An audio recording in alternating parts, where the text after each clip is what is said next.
دوستان عزیز، رسول الله صلی الله علیه و سلم می‌فرماید که در روز قیامت 7 طایفه مردم هستند که در زیر سایه عرش الله می باشند. از او 7 طایفه مردم، یک طایفه کسانی هستند که با دست راست وقتی صدقه میده دست چپشان خبر نمیشه.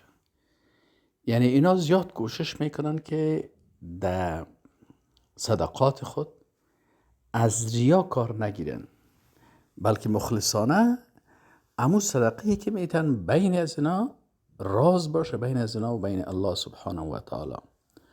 چون مشکل ریاکاری است که ریا یک بخشی از شرک است و ریا امو ثواب و اجر اعمال صالحه انسان از بین میبره.